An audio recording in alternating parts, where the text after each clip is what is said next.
ಹಾಗೇನೆ ದಾವಣಗೆರೆಯಲ್ಲಿ ಮಾಜಿ ಸಚಿವ ರೇಣುಕಾಚಾರ್ಯ ಅವರು ಕೂಡ ಒಂದು ಹೇಳಿಕೆ ಕೊಡ್ತಿದ್ದಾರೆ. ಕಾಂಗ್ರೆಸ್ನಲ್ಲಿ 40 ಜನ ಮಾಜಿ ಸಚಿವರು ಶಾಸಕರು ಪಕ್ಷವನ್ನು ತೊರೆಯುತ್ತಿದ್ದಾರೆ ಅಂತ. ಇದೀಗ ಬರ್ತಿರೋ ಬ್ರೇಕಿಂಗ್ ನ್ಯೂಸ್. ನನಗೆ ಕಾಂಗ್ರೆಸ್ ಹಿರಿಯ ನಾಯಕರಿಂದ ಒಂದು ಸುಳಿವು ಸಿಕ್ಕಿದೆ.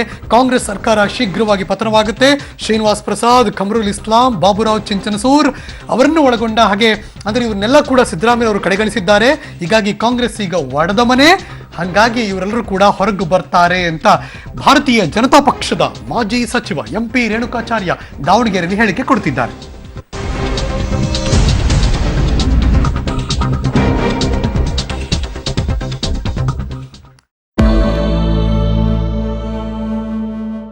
ಮಹದಾಯಿ ಪ್ರತಿಷ್ಠೆಗೆ ಬಲಿಯಾಗುವ ಲಕ್ಷಣವೂ ಹೆಚ್ಚಾಗ್ತಾ ಇದೆ. ಮಹಾರಾಷ್ಟ್ರದ ಮುಖ್ಯಮಂತ್ರಿ ಸಿಎಂ ಫಡ್ನವೀಸ್ ಜೊತೆ ಮಾತನಾಡಿದ್ದೇನೆ, ಗೋವಾದಲ್ಲೂ ಪ್ರಯತ್ನ ಮಾಡ್ತೇವೆ, ಆದರೆ ಗೋವಾ ಹಾಗೂ ಮಹಾರಾಷ್ಟ್ರ ಕಾಂಗ್ರೆಸ್ ನಾಯಕರೊಂದಿಗೆ ನೀವು ಮಾತನಾಡಿ ಅಂತ ಹೇಳಿರೋ ಬಿಜೆಪಿಗೆ ಸಿದ್ದರಾಮಯ್ಯ ಆಗಲ್ಲ ಅಂತ ನಿರಾಕರಿಸಿದ್ದಾರೆ. ಹಾಸನ ಶಾಸಕ ಎಚ್.ಎಸ್. ಪ್ರಕಾಶ್ ಸಹೋದರ ಹಾಗೂ ಪಶು ವೈದ್ಯಕೀಯ ಇಲಾಖೆ ಉಪನಿರ್ದೇಶಕರಾಗಿದ್ದಂತ ಮೋಹನ್ ದಾಸ್ ಎನ್ನುವವರಿಗೆ ಸಚಿವ ಎ ಮಂಜು ಧಮಕಿ ಹಾಕಿದಂತ ಆರೋಪ ಈಗ ಕೇಳಿ ಬಂದಿದೆ. ಮೊಬೈಲ್ ಮೂಲಕ ಮೋಹನ್ ದಾಸ್ ಕರೆ ಮಾಡಿದ ಎ ಮಂಜು ಕರೆ ಮಾಡಿರ್ತಾರೆ. ಆ ಸಂದರ್ಭದಲ್ಲಿ ನೀವು ಹಣ ಪಡೆದಿದ್ದೀರಾ, ಇದಕ್ಕೆ ಸಂಬಂಧಿಸಿದಂತ ದಾಖಲೆ ನನ್ನ ಬಳಿ ಇದೆ, ತಿದ್ದಿಕೊಳ್ಳದಿದ್ರೆ ದೂರದ ಊರಿಗೆ ವರ್ಗಾವಣೆ ಆಗ್ತೀರಿ ಅಂತ ಬೆದರಿಕೆಯನ್ನ ಹಾಕಿದ್ದಾರೆ.